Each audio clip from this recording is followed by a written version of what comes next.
Welcome to Regent Park TV. I'm Gabriel Meissner, reporting for rptv News.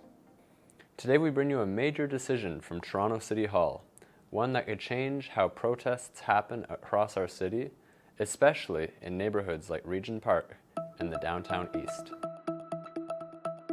Toronto City Council voted 16-9 to pass a new bylaw that creates protest-free bubble zones around places like schools, daycares, libraries, hospitals, and places of worship. This means that starting July 2nd, any of these institutions can apply for a 50-meter exclusion zone where protests would not be allowed for up to 1 year. People who break the rules could be fined up to $5,000 or even arrested.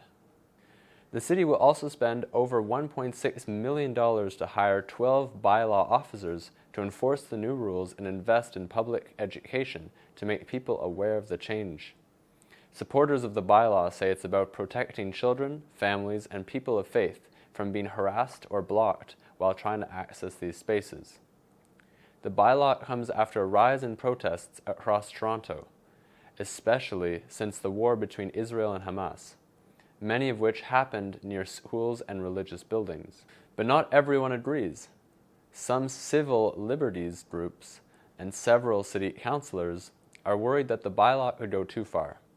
They say it might limit people's freedom to protest and express their views, especially in public spaces. This decision has sparked debate across Toronto.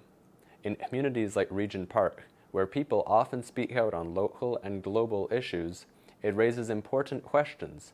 How do we protect vulnerable people and institutions, while still allowing space for protest and free expression? We'll be watching closely to see how this bylaw plays out, especially in our neighborhoods. Now, let's go to City Hall for highlights from the council discussion.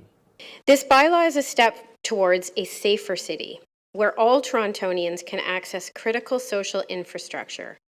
Kids can go to school, we can drop off our kids at daycare, and people can practice religion at places of worship of all faiths. This bylaw protects all of us. At the end of the day, all we really are doing is creating a buffer to ensure that people can freely access schools, places of worship, and daycares if those institutions opt in. I hope that we can all take this important step together to send a clear message that we will not allow any group to be targeted or intimidated in our city. The discussion we've had here today has mostly got the history and nature of Canada and the rights Canadians hold upside down and backwards. Canada is not a nice place that had a charter of rights and then guaranteed us all the freedoms that we enjoy. That is not how freedoms work. When Canada was founded, the only people who were allowed to vote were males over the age of 21 who owned property. And by the way, if you own property, you were almost certainly white. So only rich white men were allowed to vote when Canada was founded.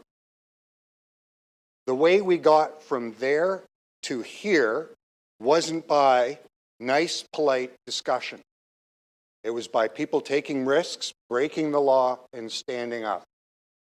Where would Canada be if Viola Davis hadn't illegally sat in the white section of a theatre in 1949? Where would women's rights be if Nellie McClung hadn't taken a piece of political theatre around Manitoba, earning women the right to vote in this country? What rights would people have to things like a weekend and overtime pay if it hadn't been for the Winnipeg General Strike and countless other illegal protests by labor organizers? It's worth noting that not one but two former presidents of Unifor have been arrested doing illegal occupations of work sites. Where would the rights of Indigenous and Métis people be if it hadn't been for Louis Riel, if it hadn't been for the tragedy of Ipperwash, if it hadn't been for Ganasatagi? Every single right anyone in this chamber enjoys was won not by the Charter, it was won by protest.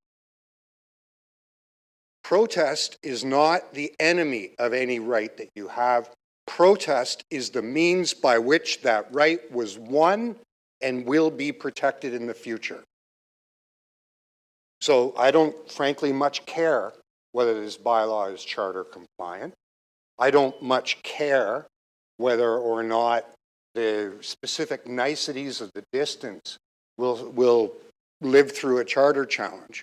What I care about is that the foundational principles that give us our rights are won by protest, assembly, and free speech. Every single one of them. No government, no monarch, nobody has ever voluntarily stood up and said, you know what? We should just give people more rights. They're always won by protest. There's been a suggestion that we are somehow taking away the rights of one group to protect the rights of another if we allow protests to happen.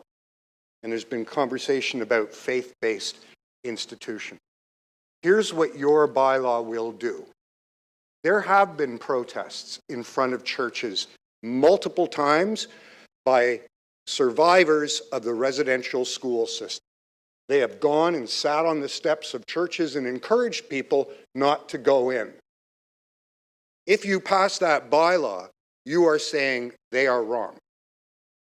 Now, here's the thing that is so hard about allowing for protests, supporting protests. If you support protest, you have to support it for people you disagree with too. I once, as a member of the library board, got into very big trouble for standing up for the right for someone to talk about something and say some things at a library that I utterly despised. I despised everything that person wanted to say. But I knew 5 seconds. that if you didn't protect them, the consequences would be what we're seeing in the United States, where librarians are being fired for putting books on shelves and allowing LGBTQ performers to perform in libraries. Thank you, Councillor Perks. Your time is up. Please, no applause. Nothing in this bylaw stops people from protesting. And contrary, you've been told this is about Gaza. Nothing in this bylaw is about Gaza. It is clear from the decision of the British Columbia Court of Appeal that the Supreme Court backed, by not hearing an appeal, that it is consistent with the Canadian Charter of Rights and Freedoms to have small areas where certain kinds of harassment are not allowed. People can still protest in 99.9% of the city, and they do. We have a policy of tolerating large groups of masked people marching through Jewish areas just because it's a Jewish area. And that's not legitimate. It is perfectly legitimate to protest the conduct of a foreign government, and there are many despicable foreign leaders. And I would certainly put Putin and Trump and Netanyahu on that list. And it is perfectly appropriate to stand in front of their consulates and stand in front of their official institutions and protest the conduct of that government. What is not legitimate is to use the excuse of a foreign war that Toronto Jews did not start, do not control, cannot stop, to intimidate toddlers, school children, people going into a synagogue. And that is what has been happening in this city for the last 18 months. My community has never been less safe in Toronto since 1933, when the Mayor Stewart stood up to say we would not tolerate the swastika in Toronto, which was being used to intimidate Jews. And here we are today with more swastikas throughout my ward than has ever occurred since 1933. That's the world we live in right now. We also have to take into account that there is a real distinction in the impact on different communities. I don't know of any community in the city other than Jews who have to have 4 large armed security officers to have a school concert. I don't know any religious community in Toronto that has to have guards, multiple guards, to have a prayer service or a daycare. This is a specific problem directed at the Jewish community by organized groups over and over again since the war began with an invasion in a foreign country. So we have this bylaw won't resolve the widespread intimidation of the Jewish community. It won't stop the mobs chasing people off skating rinks like happened in front of City Hall. It won't stop the vandalism of synagogues. It won't stop the shooting at schools. But at least it is a tiny step, a very tiny step, to say that there is a small piece of this city at the very door to a daycare, at the very door to a school, at the very door to a synagogue, where somebody like me with a kippah can walk in and walk out and have the screaming people a little distance away. They're still wearing their masks. They still have their placards. They still have their loudspeakers.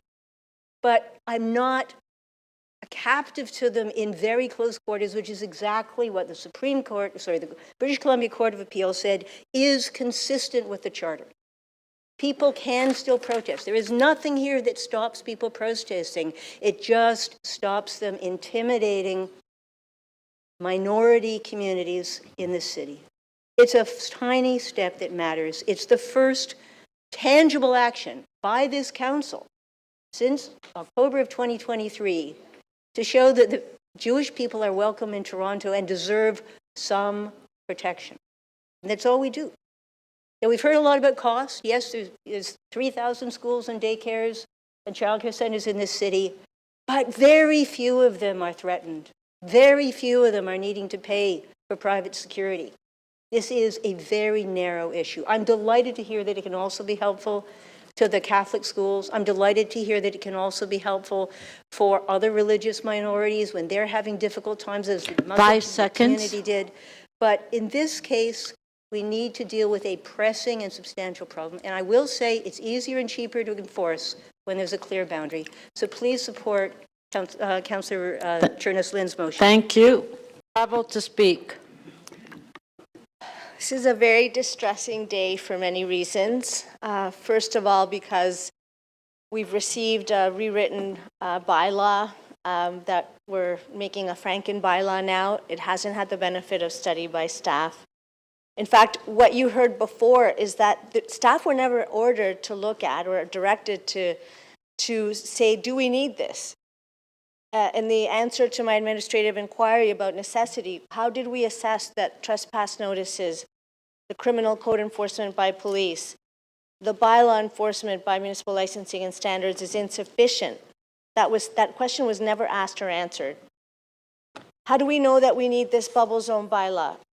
It is because people feel afraid, and I am not going to discount that fear. I'm not here to judge how people feel. But I am going to say that it comes at such a substantive cost to all of us. Because I think what we need to recognize is that the Charter of Rights and Freedoms is not just for one group, it's for everyone. And while already the case has been made for the social good that is protest, and it is a social good, and the courts have recognized that it has social purpose many times, I'm going to say that it's actually protest that has put a lot of care into our society, because without it, we wouldn't have had attention to injustices for minorities, for particular communities. I think about my own experience and about how victimization, as my colleague, Councillor Sachs, has talked about the Jewish community, is a great concern to me, enormous concern. For many, many years, from 1989 until 2005, the Heritage Front operated in Toronto. Do you know who went out there to stop neo-Nazis from recruiting in high schools? Who went out there to confront them and said, not in our city, not in our territory? It was people like me. It was people like other people in this room. Some of you I recognize. You were out there with us. We put our bodies on the line, and I know people that were beaten, stabbed, broken in that process. It was protest, and it was criticized at the time. Who was out there saying, Ernst Zundel, the largest publisher of Holocaust-denied materials in the world, who lived in Toronto, who operated out of a house on Carlton Street? It was people like me. It was people like many of us who went out there. And sometimes there was 300 police officers to protect that particular house because that was the prevailing notion of the day. But we wanted to have hate laws enforced. We wanted to make sure that when we talk about hate crimes, that it included specifically incitement to genocide and anti-Semitism, because anti-Semitism is a real cancer in society that we have to fight, and we have to acknowledge that it's present. What I fear we're losing in this process is that we're devaluing what that means, what that social discourse means. People being able to stand up and say, you know what, there are other injustices in the world, and I want to give speech to that. Why does even disruptive, peaceful protest matter? Because there are other people suffering in this city right now who have seen injustices, whether here or anywhere in the world, and want to hold their governments accountable. Protests are destined to see government action, to change course around particular things, to have Canada, for example, uphold its obligations under covenants that it signed, international human rights covenants. That is a valid form of speech. It's a useful and important form of speech. What is the alternative? If we shut down the spaces where we see each other as human beings, where we fight polarization by saying, I see your pain and this is my pain, let's talk, let's find a way through this. What are we saying? We're creating more atomization. We don't know each other. We don't see each other. You don't make peace with people that agree with you. You don't build bridges with people that are already on your side. I'm afraid of where we're going. I'm afraid of the dehumanization and polarization is going to grow. And the worst part is that, yes, we've been requested to send a message to the Jewish community, but as many people have said, not that much is going to change. What happens when this is contested and taken to the Supreme Court for a charter violation? What message will that send? I find that solidarity and standing up for each other and standing true for the things that are constitutional in this country are the best line of defense that we have for each other. Thank you, Councillor. Please, okay, go ahead. I'll just be very brief, and I've listened to a number of speeches today, and this is a very difficult debate for everybody. I want to be clear that if I don't support the bubble zones for potentially 3,000 locations in the city of Toronto, that somehow I'm for hate. I've never been for hate. I have fought against hate in the city of Toronto as long as I've lived here, basically for my life. And I don't want to indicate, to have it said that if I don't support that, I don't stand against hate. I think that's a very important thing to say, because a number of councillors have intimated that if you don't support this, we have to take a stand against hate with these bubble zones. I don't support hate. Nobody here supports hate. We have a difference of opinion as to how effective this will be, as to whether it's overstretching, as to whether or not the police already are there and very capable of managing the most extreme moments that we're experiencing because of a foreign war that is finding its way and seeping into this society, that there are a small number of people that are engaged in this activity, that each one of us, when there's anti-Semitism, anti-Semitic symbols anywhere in our ward, anything, we are on that. I think everybody needs to know that. At least I am, and I'm assuming everybody else is as well. So that's all I want to say, Speaker, here today. Please don't confuse my position on civil liberties, on 3,000 locations, with somehow that I don't support, that I am somehow part of those who hate. I'm not. I do always take a stand against hate. I take a stand against discrimination. I take a stand against racism. I take a stand against anti-Semitism. I take a stand against Islamophobia. And that's who I am and what I've always done. I may have a different way to do it, so please don't paint me with that brush if I don't support this bubble zone today. Thank you. I do believe in the right to protest. but I also believe in the fundamental right for people to feel safe and to be safe in our city. We have an obligation as a body to ensure that everyone is safe in the city. And while there are certain international situations that are taking place that are basically not in our own doing, in our own responsibility and so on, they have nonetheless visited our shores. And it's certainly appropriate for people to feel a particular way and to allow their voices to be heard. But what is actually important to this discussion is that there needs to ensure that those who are impacted by actions by others are being at least respected, and we are, as a body, responding to the challenges. Speaker, I've had several members of the Jewish community who have spoken to me. Most recently, I had a doctor who told me that after 7 o'clock, he and his family does not go anywhere downtown. They try to ensure that they avoid large groups of people because they feel unsafe.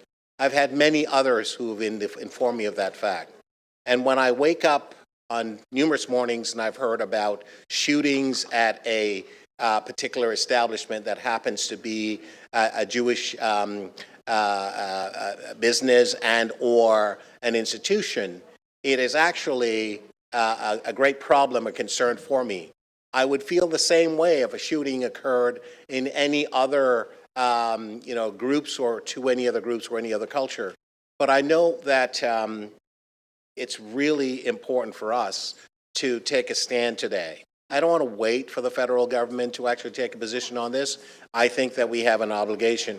I certainly want to commend Councillor Bradford and others and from the community, Councillor Sachs, Councillor Chernus-Lynn and others and so on for the work that they've actually done. I also want to commend our staff. They have been able to, take a fine line with respect to their approaches in terms of balancing the ability for peaceful protests and the right to assemble. But when those protests has an effect of creating an endangerment to a community or neighborhoods in terms of where you try to create a siege for the neighborhood, it happens to be Jewish neighborhoods, I think we have to stand up to respond because it's undeserving. It shouldn't happen in our city. There's nothing wrong with someone coming forward and saying, I'm concerned about things that are taking place that are not within our control. But what is within our control here in this particular chamber is to ensure that community is safeguarded, that community is protected with resources as any other community, Italian community, Black community, Muslim community, or any other community that are under siege by others and so on. We have the ability to do something about it. The actions that we're taking here today demonstrate that. And so I don't think we walk away and step away and say, do nothing. We know that what's being proposed does not restrict the ability for people to assemble and to voice their concerns and so on.